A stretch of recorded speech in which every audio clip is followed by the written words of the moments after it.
Isinilang si Gloria sa magulong pamilya. Nag-aaway-away ang kanyang mga kamag-anak sa napakasimpleng dahilan lamang. Ito ay ang inggitan. Broken family kasi sila. Maagang lumayo ang kanilang ina at sumama sa ibang lalaki. At gayon din ang kanilang ama na nagbuhay binata na. Sa isang bayan sa Manila, andoon ang lahat ng angkan ni Gloria. Hindi mayaman at hirap sa buhay ang mga ito. Nag-aaway-away ang angkan dahil sa kanilang maliit na lupain na pinaghahatian. Dahil si Gloria ang may concern sa kanilang buong pamilya, siya ang nagdala ng lahat ng problema at siya ang nagpuno ng kakulangan ng kanyang mga magulang. Gloria, magpahinga ka naman. Masama sa mata ang nakababad maghapon at magdamag sa monitor. Umuwi ka kaya muna. Overtime ka na eh. Saad ng supervisor ni Gloria. Sa isang malaking pabrika ng parts ng mga cellphone ang trabaho ni Gloria. 6 na taon na siyang ganoon ang hanap buhay. Wala naman siyang pagpipilian pa dahil pag namili pa siya ng trabaho ay paniguradong gutom ang mararanasan niya. Pasalamat nga si Gloria dahil ang Laguna kasi ang may pinakamaraming pabrika kaya lahat ng kadalagahan ay agad sa pabrika ang pasok. Makagraduate lamang sila ng high school ay okay na. Maaari na silang makapagtrabaho. Gloria, hindi kami nagkulang ng pagpapayo sa'yo ha. Tama na ang overtime. Magpahinga ka na. Halos lahat ng kanyang mga kasamaan sa trabaho ay yun ang payo kay Gloria. Pero binabaliwala lamang niya ito. May mga nag-aaral pa siyang kapatid. Kailangan niyang kumayod dahil ang tatay nila ay may pamilya na at may anak na rin sa iba. Kailangan kasi. Ako lang ang walang asawa sa mga may edad kong kapatid. May 2 pa akong kapatid na nag-aaral. Wika ni Gloria. Bahala ka. Pag bumigay ang katawan mo, kawawa ka. Hingan mo kaya ng tulong ang iba mong kapatid. Ang payat mo na oh. Sabi mo sumasakit na ang mata mo, hindi ba? Mag-isip ka nga, Gloria. Payong muli sa kanya ng kanyang mga katrabaho. Pero baliwala lang lahat talaga kay Gloria ang mga payo ng mga ito. Tuloy lang ang kanyang trabaho. At araw-araw na overtime. At maging ang mga kapalitan niya ng mga absent ay siya na rin ang sumasalo. Pag-uwi niya ng bahay, ay doon pa lamang lumalabas ang lahat ng kanyang nararamdaman sa katawan, lalo na ang kanyang mga mata na ilang taon na niyang iniinda ang pananakit nito. Aray, masakit na naman ang mata ko. Daing ni Gloria. Ate, bakit? Ano na naman ba yan? Saad ng kapatid nitong babae. Lagi kasing kumikirot ang mata ko tuwing hapon eh. Tapos nagluluha. Halos ilang taon ko na itong nararamdaman. Daing pa ni Gloria. Sus, umaarte ka lang ata ate. Porket birthday ko na sa linggo. Yung pangako mo ha. Pupunta mga kaklase ko dito sa bahay. Saad pa ng kapatid ni Gloria. Wala itong pakialam sa nararamdaman niya. Hindi na lamang si Gloria nagsalita. Masakit sa kanyang pakiramdam na parang binabaliwala siya ng kanyang kapatid. Nakatulog na lamang siya sapagkat maaga pa ang pasok niya kinabukasan. Muli kailangan niyang mag-overtime dahil sa birthday ng kanyang kapatid sa linggo. Halos siya na nga lang ang natira sa kanilang department sapagkat walang balak na mag-overtime ang kanyang mga katrabaho. Miss Gloria, umuwi ka na daw po muna, sabi ni Bisor. Ayaw niya daw po munang may mag-overtime ngayon dahil kota pa daw po tayo sa stock. Ganun ba? Sige, salamat ha. Sagot ni Gloria. Pinilit ni Gloria na i-budget ang sahod niya para lamang makapaghanda ang kapatid niya. At dahil hindi kakasya, kakaunti lamang ang nabili niyang handa at nagulat ang kapatid niya dahil ang dami nitong inimbita. Ate naman, ano ba naman yan? 1 kilo lang ang spaghetti. At bakit cake na mumurahin lamang ang binili mo? Nakakaya sa mga kaklase ko. Nakakainis ka. Wika ng kapatid nito. Neng, wala akong pera eh. Kailangan pa nating magbayad ng kuryente at wifi nyo. Sana'y maunawaan mo na lahat ng gastos dito sa bahay ay ako ang gumagastos. Ganun ba ate? Sinusumbat mo ba ang ginagawa mo? Bakit pinipilit ka ba namin ha? Ang yabang mo, hindi mo pala kaya eh. Mag-aasawa na lang ako, mas maigi pa. Kesa makasama ka dito. Hawan ko sa'yo. At tumalikod na nga ang kapatid ni Gloria. At inaya ang nasa 10 kabarkada na ito ay umalis na. Nalaman ni Gloria na hindi na pala ito pumapasok sa paaralan at sa barkada na lamang natutulog. At meron na daw itong boyfriend. Gloria, huwag kang magpakamartir. Obligasyon niya ni na itay at itay. Hindi mo obligasyon. Kami ay may pamilya na. Hayaan mo na ang dalawang yan. Abay, nagkakaedad ka na rin. Ako naman kasi walang may itutulong sa'yo eh. 6 ang anak ko, Gloria. Sad ng panganay na kapatid ni Gloria. Pero si Punso, baka mapag-aral ko pa. Sayang ate, high school na yun eh. Gloria, matagal na rin hindi pumapasok yun. Sayang lang ang binabayad mo sa wifi. Pinang-EML lang naman. Matagal ka na rin niloloko ng dalawang yan. Hindi mo alam kasi halos sa pabrika ka na nakatira. Unahin mo ang sarili mo. Wala akong may tutulong sa'yo. At isa pa, sa susunod na buwan, ay uuwi na kami ng Visayas ng asawa ko. Kaya pasensya ka na, Gloria. Sad pa ng ate ni Gloria. Halos luha na lamang ang nagawa ni Gloria. Ilang taon na pala siyang ginagawang tanga ng mga kapatid niya. Halos mawala na siya ng paningin dahil sa kaka-overtime. Baliwala lamang pala ang lahat ng pinakihirapan niya. Napakasakit ng ginawa nila sa akin. Wala na silang pakialam pa. Daig ni Gloria sa kanyang mga kaibigan sa pabrika. Kami nga ay nagtataka na sa'yo eh. Ikaw rin ang may kasalanan. Nagpapauto ka sa mga kapatid mo. Nasa iyo na rin ang problema. Sinasabihan ka namin pero ayaw mo namang makinig. Dahil sa umuwi siya ng gabing-gabi na at matutulog na lamang at kikising muli ng maaga, ay hindi niya na nalalaman ang mga pangyayari sa bahay nila. Mag-iiwan siya ng pagkain at kukunin ng bill ng tubig at pati na rin sa ilaw at aalis na muli siya. Ganoon na lamang araw-araw ang senaryo ng buhay ni Gloria. Kahit ang pag-aasawa ay hindi niya na maisip pa dahil na rin sa sino ba naman ang papatol sa kanya. Payat na at halos hindi na makabili ng bagong damit. At sa edad niya ng magwa-40 ay halos mukha na siyang senior citizen kung tingnan. Dumaan ang ilang mga taon at wala na silang pakialamanan at ang kapatid niyang lalaki ay nagtampo na sa kanya dahil inalis na raw ang wifi at naging bingin na si Gloria sa mga parinig at tabog nito. Bakit kasi inalis ang wifi? Bad trip talaga. Ang boring na dito sa bahay. Ang yabang kasi ng isang tao dyan eh. Akala mo naman kung sino. Parinig ng bunsong kapatid na lalaki ni Gloria. Hindi na sila nag-iimikan pa at malimit ang mga barkada nito doon sa bahay nila na nagiinuman. Ang kapatid niyang babae ay hindi na umuwi at balita niya ay may kalibin na daw. At alam naman daw ng ama nila kaya hindi na siya nakikialam pa. Kaya sa ilang taon na ginagawa niyang pagtitiis ay nakaipon na si Gloria at ang kanyang mga mata naman ay palala ng palala. Gloria, pinapatawag ka sa office. Pumunta ka na ha? Sad ng bisor ni Gloria at nalaman ni Gloria na pinagre-retire na siya at babayaran na lamang siya. May edad na raw kasi si Gloria. Nahalata na ng mga boss niya na nahihirapan ito at wala namang magawa si Gloria kung hindi ang tanggapin na lamang ang bayad sa kanya. Nagad naman itong binangko. Ngayon araw-araw na si Gloria na nasa bahay nila. Nagje-general cleaning ito. At marami siyang itinatapon na gamit na hindi niya naman na pwedeng gamitin. Bakit ka nangangialam ng mga gamit ko? Anong karapatan mo? Bahay ko rin ito. Sigaw ng kapatid na babae ni Gloria. Patagal kang nawala. Akala ko hindi ka nababalik pa. Puro ka akala. Dito na ako titira dahil buntis ako. Kaya ang kwarto mo ay gagamitin ko. Saka magpupo ka na lamang dyan sa likod bahay. Dito kami titira. Napakasagabal mo. Dapat sa bahay ka ng asawa mo tumira. Anong alam mo? Matanda kang talaga. Ang yabang mo hoy. Wala ka ng trabaho. Kaya pwede ba? Huwag kang umasta na ganyan. Pabigat ka na nga lang eh. Kung ako sa'yo, ay bumukod ka na lang para tapos na ang usapan. Sige na. Para wala na lang gulo. Ako na lang ang aalis. Sagot ni Gloria.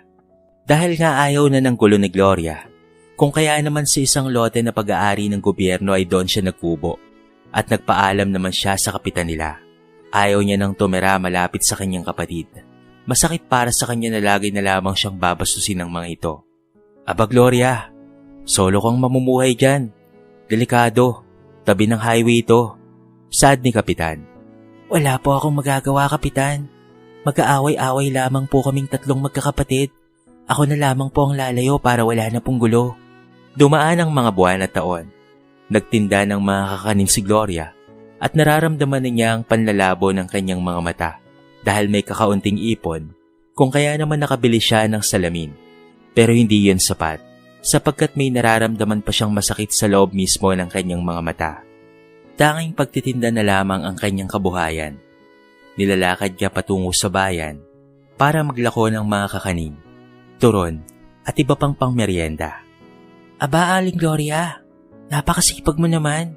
Bakit parang hindi ka diretsong tumingin sa akin? Bati ng kakilala nito. Masakit kasi ang kaliwa kong mata. Ewan ko ba, saka malabo na ang isa kong mata. Daing ni Gloria.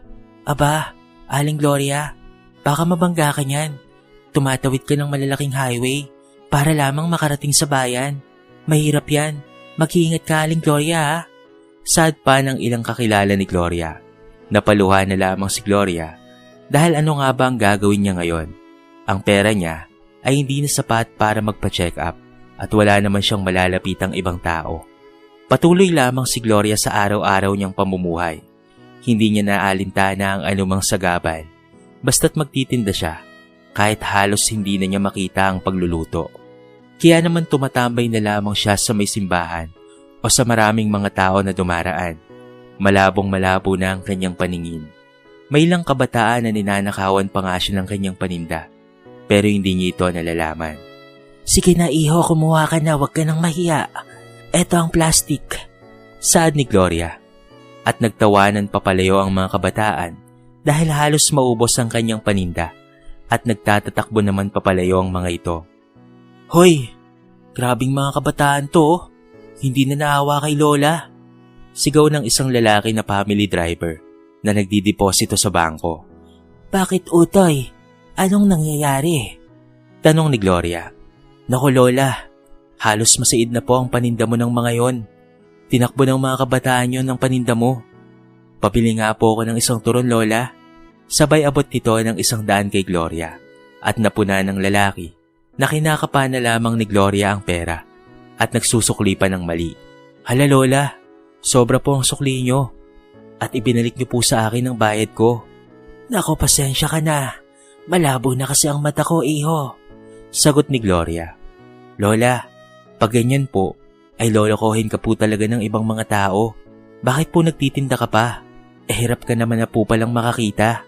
Asa na po ba ang pamilya mo? Tanong pa ng lalaki. Napaluha na lamang si Gloria at hindi makasagot sa lalaki. Kuya Dapoy, tara na po. Tawag ng amo ng driver. Lola, alis na po ako ha. Mag-ingat po kayo. Saad ng lalaki. Sino yung matandang yon, Kuya Dapoy? Tanong ng amo ng lalaki. Nakakaawa po, Dok. Bulag na po ang kanyang mga mata. Tapos ang kaliwa ay parang may katarata na. Halos wala siyang makita, Dok. Saad ni Daboy. O sige, balikan mo. Saad ng among doktor ni Daboy. Agad na bumalik si Daboy at kitang-kita nila na ninanakawan na naman ng mga batang kalye si Gloria. Dahil doon ay napatakbo na lamang si Daboy. Dahil maging ang pera ni Gloria ay ninakaw na rin ng mga ito. Hoy! Papadampot ko kayo sa mga pulis! Sigaw ni Daboy. Hayaan mo na, iho. Bakit ka bumalik? Kulang ba ang sukli ko sa'yo? Tanong ni Gloria. Lola, kasama ko po ang amo kong doktor na si Doc Rodriguez. Doktor po siya ng mata at tutulungan ka po niya. Nay, mulat ka po at tumingin ka sa akin. Saad ni Doc. Agad na nakita ng doktor ang kalagayan ni Aling Gloria at awang-awa ito sa kanya. Nagpa siya ito na isama si Aling Gloria. Inakay nila ang matanda at isinakay sa kotse. Saan niyo po ako dadalhin? Kakamutin ko po kayo, Nay. Ako na po ang bahala sa'yo. Wala po kayong babayaran. Tapos pangako ko po, napapagalingin kita at bibigyan kita ng negosyo. Saad ng doktor. Napangiti naman si Daboy. Isang mag-aarang bahay sa isang pribadong village ang kanilang pinasukan at napakayaman pala ng doktor na ito. At hindi siya basta-bastang doktor sa Pilipinas. International pala ang hawak nito at isa pala itong sikat na ophthalmologist. Agad na isinagawa ang pag-aaral sa mata ni Aling Gloria. Katulong ang iba pang mga kaibigan ng doktor. At sa isang mamahaling ospital sa Maynila, ginawa ang pagsusuri sa matanda. Ilang araw nga ang lumipas at naoperahan na nga ang mga mata ni Aling Gloria. Napakabait ng pamilya ng doktor. Parang pamilya na ang trato nila kay Aling Gloria. Sinabi ni Aling Gloria ang kanyang pinagmulan at si Daboy ang nagsimulang mag-imbestiga at nasaksihan niya ang lahat. Lola Gloria, Sinigya po ng Diyos na makita kita at matulungan ka ni Doc. Nakakaawa po pala kayo. Sa totoo lang, Doc, ang bahay po nila sa Laguna ay pinaghati-hatian po ng dalawa niya pong bunsong kapatid. At kinausap ko po sila. Tinanong ko po kung nasaan ang kanilang ate Gloria. Ang sagot po sa akin ay wala daw silang alam at pakialam sa matanda. Nakakaawa po si Lola Gloria, Doc. Wala na pala siyang pamilya. Maging ang kanyang mga magulang ay malamang ay wala na rin po. Sa tagal po nilang hindi na nakikita. Dahil iniwanan po pala ito ng mga magulang niya noon. Sad ni Daboy. Hayaan mo na sila, Kuya Daboy. Aampunin ko na lamang po si Aling Gloria. Tamang-tama. May mga bagong bukas na kainan kami ng asawa ko. Mula ngayon, Aling Gloria, ikaw na po ang aming kapamilya, ha? Iwaksi ang nakaraan at magbagong buhay po kasama namin. Sad ng doktor. Naku, Aling Gloria, ako na po ang bahala sa'yo. Gagawan po natin ng makabagong timpla ang turon mo at mga kakanin. Kapag tumagal-tagal ka na po sa amin, ay bibigyan ka po namin ng dagdag na pagkakakitaan. Welcome home, Aling Gloria. Wika naman ang asawa ni Doc. Dahil doon ay napaluha ang matanda. Ops, Aling Gloria, bawal po umiyak. Bago kang opera. Basta, masaya lang po tayo, ha? Sad pa ng doktor. Tuluyan nang gumaling ang mga mata ng matanda. At daig pa ng kanyang mga mata ngayon, ang kanyang mga mata noon noong siya ay bata pa. Walang paglagyan ng saya ni Aling Gloria. Pinamili siya ng mga damit at pinainom ng mga bitamina sa katawan at mata. Lumipas ang ilang mga taon. Aba, Aling Gloria, hindi na kita makilala. Ang ganda mo na ngayon. Bati ni Daboy. Salamat, ha, Daboy. Kung hindi dahil sa'yo ewan ko na lang kung nasaan na ako ngayon. Saad ni Aling Gloria. Naging sikat nga ang kanyang kakanin. Halos lahat ng handaan sa buong Metro Manila ay sa kanya kumukuha ng mga kakanin. Maging ang mga artista at mga politiko ay sa kanya rin kumukuha, lalo na kapag mayroong okasyon.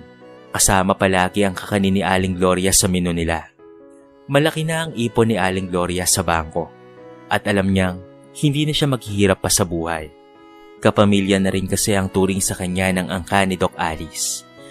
At ngayong mayaman na siya, ay hahabol-habol sa kanya ang kanyang mga kapatid.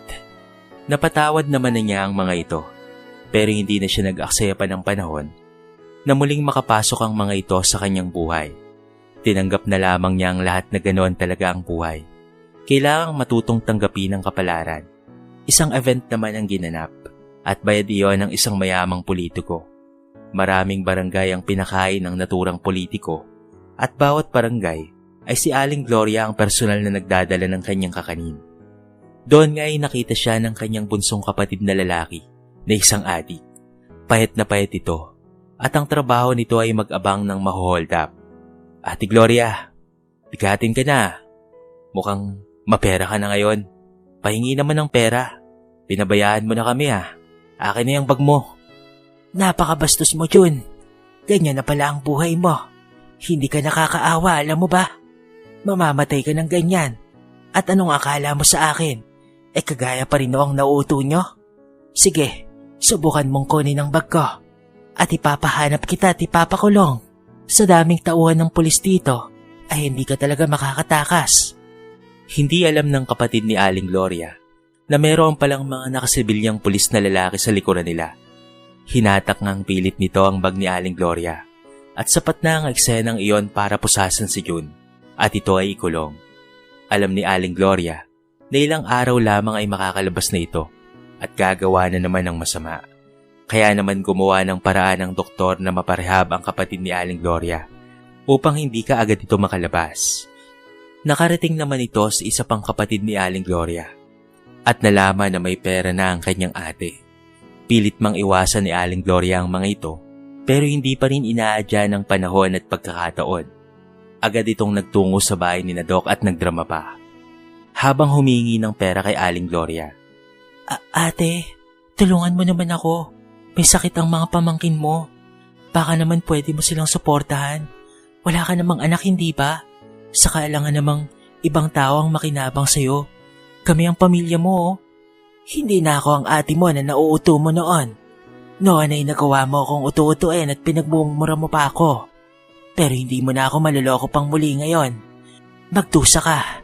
At alam ko namang wala kang may sakit na anak. May piso ay wala ka nang makukuhang suporta sa akin. Ang tutulungan ko, ang kapatid nating panganay na nasa Visayas. At doon ko ibibigay ang lahat ng ipon ko. Kesa sa inyong dalawa ni Bunso. Napakasama ng ugali nyo. Galit naman na umalis ang kapatid na babae ni Aling Gloria. Naramdaman na kasi nito na hindi niya na mauuto pa ang matanda.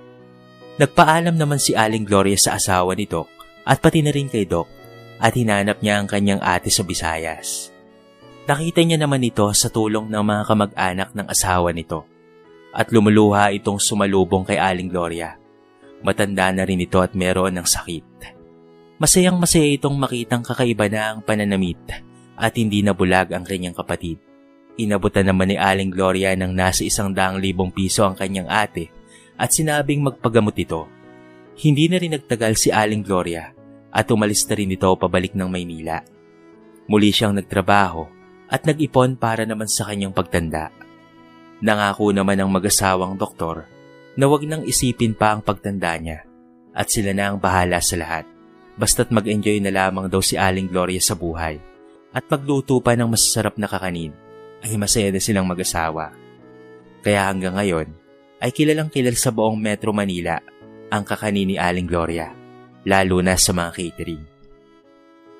Dito na po nagtatapos ang ating mixing kwento sa araw na ito. Sana po ay nagustuhan nyo. Kayo mga kabarangay, anong masasabi nyo sa ating kwento? I-comment nyo naman sa baba ang inyong mga reaksyon at babasahin natin ang lahat ng yan. I-comment nyo na rin kung taga saan kayo para naman malaman ko kung hanggang saan nakaabot ang bidyong ito. At kung bago ka pa lamang sa ating channel, baka naman pwedeng pakihit ang subscribe button at bell notification button para palagi kang updated sa mga bago nating upload na katulad nito. So paano mga kabarangay? Hanggang sa muli, thank you so much and peace out.